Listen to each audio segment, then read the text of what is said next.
jogo do primeiro turno, se Corinthians e São Paulo foi marcante também no primeiro turno, aquela vitória do Flamengo na Vila Belmiro também o foi. Porque, apesar do placar de 1-0, foi a primeira grande demonstração de força do Santos. O Santos, pelo menos para mim, jogou melhor do que o Flamengo naquele jogo, teve gols anulados. E quem viu aquele jogo, eu estava no Troca de Passes aquele dia, assisti aqui na redação do Sport TV, a gente falou, caramba, olha o Santos, cara, o que o Santos está jogando. Foi a primeira vez que a gente olhou para esse time do Cuca e falou, caramba, esse time é uma equipe capaz de enfrentar as melhores do Brasil. Certo, Ceretinho? Não sei se o senhor se lembra, se a sua memória está afiada desse jogo da Vila Belmiro. Eu lembro. Agora quero chamar a atenção para uma declaração que o Felipe Luiz deu essa semana. Não sei se a gente falou aqui no Seleção, acho que não me lembro. Mas o Felipe Luiz deu a seguinte declaração numa entrevista coletiva. O Marinho é o jogador mais difícil de se marcar no futebol brasileiro na atualidade. Isso quem disse foi o Felipe Luiz, lateral esquerdo, que provavelmente vai ter que marcar o Marinho. O Felipe Luiz, que é lateral esquerdo de seleção brasileira, por exemplo, não está na seleção brasileira agora, mas é lateral esquerdo de seleção brasileira. Então, na avaliação do Felipe Luiz, o Marinho é o jogador mais difícil de se marcar, é o atacante mais difícil de se marcar na atualidade. E acho que é mesmo. Acho que o Marinho está numa fase espetacular e o Santos está jogando muito bem. E acho que o Santos pode ganhar do Flamengo no Maracanã. Pode, por que não? Pode. Agora, não tem o Soteldo, né, de novo. Não vai ter o Soteldo nem no final de semana e nem no meio de semana. Acho que faz muita falta o Soteldo por causa da Covid, embora não tenha feito tanta falta contra o Grêmio. Né? O Jean-Pierre fez mais falta para o Grêmio do que o Soteldo fez falta para o Santos, mas o Soteldo faz falta, claro que faz, para o time do Santos. Em compensação, pela primeira vez, o Rogério Ceni vai ter Pedro, jogador comprado pelo Flamengo. Né? Na semana o Flamengo anunciou que vai exercer o seu direito de compra por 14 milhões de euros. O Bruno Henrique e o Gabigol. Pela primeira vez o Rogério vai ter esses 3 atacantes. Como vai escalar o time, não sei. Mas é interessante que os 3 estarão à disposição pela primeira vez. Fala, PVC. Não, o Santos não tem também Lucas Veríssimo e Diego Pituca.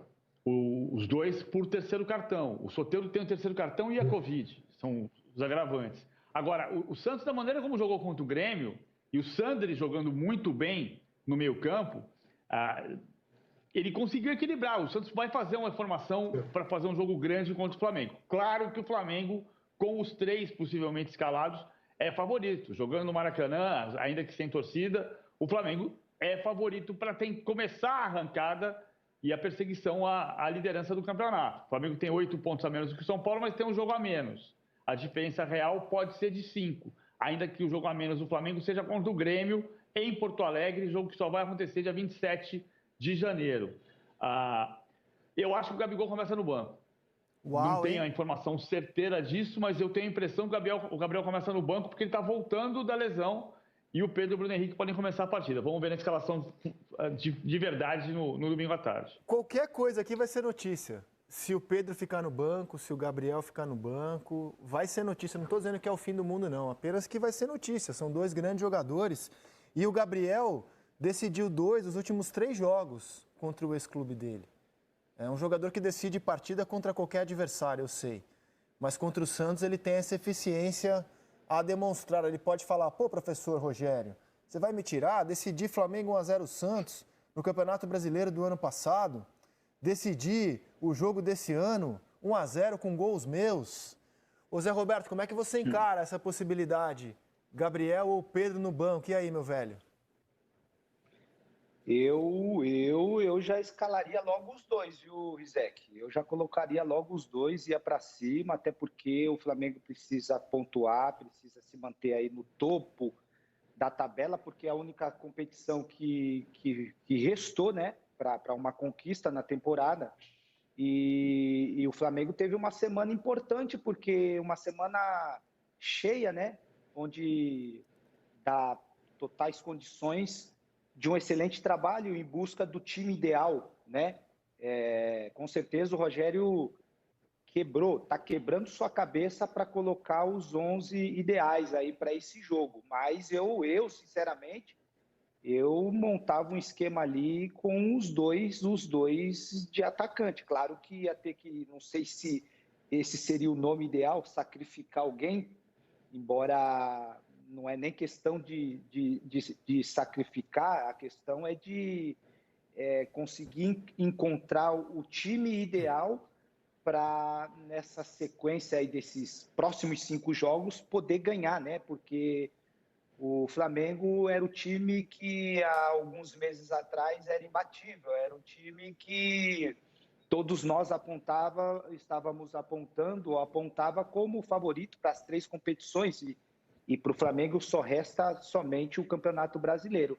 Quero só finalizar falando que o Santos tem pretensões também no Campeonato Brasileiro, né? Está numa colocação ali em 8º com 38 pontos, quer somar ponto para buscar ali encostar no G4 e dar continuidade ao excelente trabalho que o Cuca vem fazendo no clube. O Cuca teve uma sacada no último jogo aí contra o Grêmio, que o PVC mencionou aí, que foi superior na Libertadores, que ele conseguiu entrar na cabeça de um jogador, que na cabeça do jogador já estava muito claro que não ia jogar.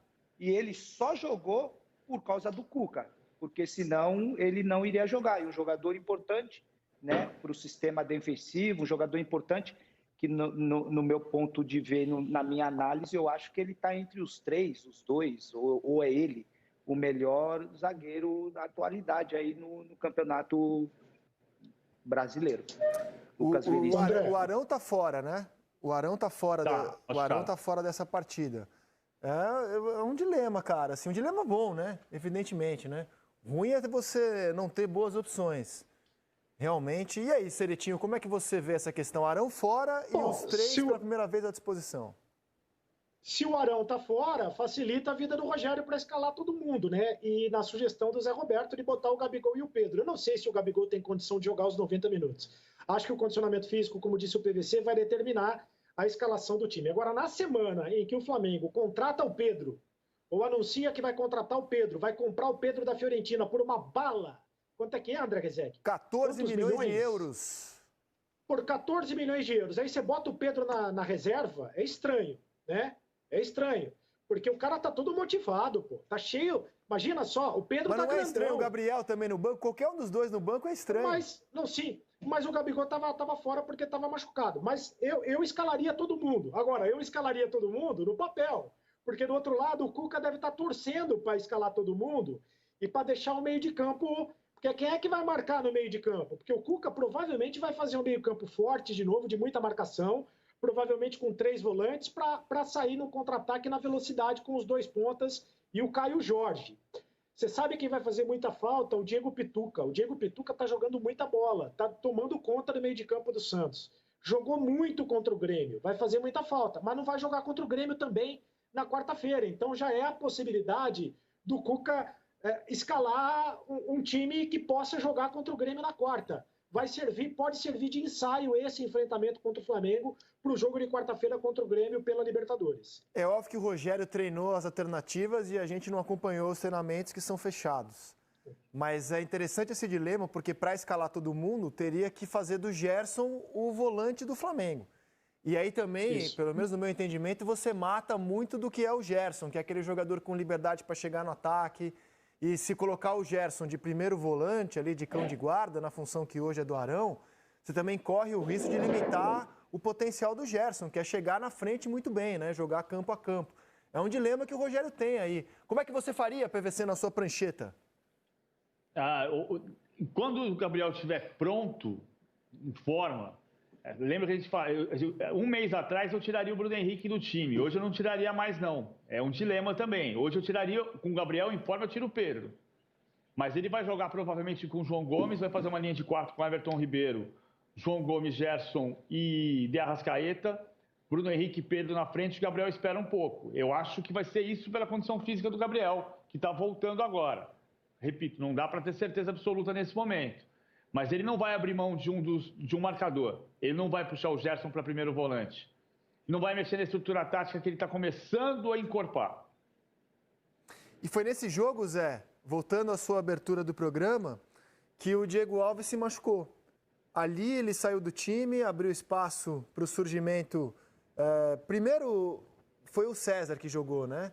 E aí o Hugo Souza vai surgir só rodadas depois por causa do surto de Covid. Mas ali ele sai do time e ali o Flamengo começa o processo para colocar o Hugo em campo. O Diego já voltou bem, inclusive, como, aliás, é boa toda a passagem dele pelo Flamengo, né? O Diego Alves tem uma passagem muito consistente pelo gol do Flamengo, mas nesse momento a discussão é, segundo o que está publicado no GE, que o Flamengo oferece uma redução salarial. Uma redução e que não é pouca coisa, não, de 60% para ele prosseguir no ano que vem. E as primeiras informações que a nossa equipe apurou é que o goleiro disse nem pensar, desse jeito eu tô fora. Zé Roberto, como é que você encara o futuro de Diego Alves? Você renovaria com o Diego Alves? Você investiria nesse goleiro? Mesmo tendo também uma joia, que é o Hugo Souza, com quem o Flamengo já renovou até 2025, Zé? Com certeza, Rizek. Renovaria porque é um atleta que até o momento entregou muito para o clube. Houveram as conquistas,